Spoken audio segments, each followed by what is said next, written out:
Hi everyone. So here's something I've been thinking about recently.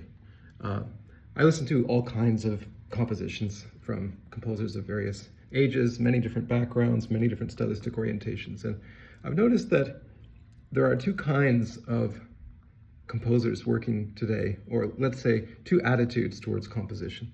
And on the one hand, there are composers who are motivated by what I would call creative energy. And by creative energy, I mean saying the things that you cannot prevent yourself from saying because there's something that needs to be said. And then on the other hand, you have composers who are, I would say, oriented more in terms of avoidance energy, avoidance of cliches, avoidance of saying things that they're concerned will be too commonplace or that will make them sound insufficiently modern. And I think that those attitudes lead in very different places. So the composer who is motivated by a creative impulse doesn't really care very much, typically, what their colleagues are doing, what their colleagues will think. They don't think very much about what the music of the future needs to look like, or those sorts of things. Or is it too similar to this, or is it too similar to that?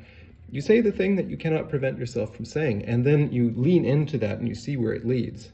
On the other hand, if you're concerned with not writing pieces that sound too much like the music of the past, then you're going to think very differently. You're going to say, well, I'm not going to use traditional forms because that's going to sound hackneyed. I'm not going to use melody because, well, who needs melody? I'm not going to write chords and harmonies because, well, it's very hard to come up with a new chord these days.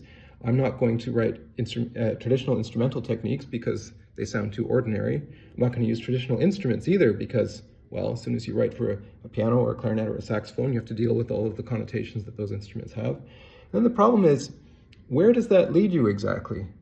What can you really work with at that point? And the other problem is, it leads you to the exact same place that you're trying to avoid, which is kind of an interesting paradox, which is you end up in the wasteland of avant-garde cliches, which are just as bad, if not even worse, than the cliches you're trying to avoid. So what I would say is, try to cultivate a kind of disinterest, a healthy disinterest in what everybody else is doing.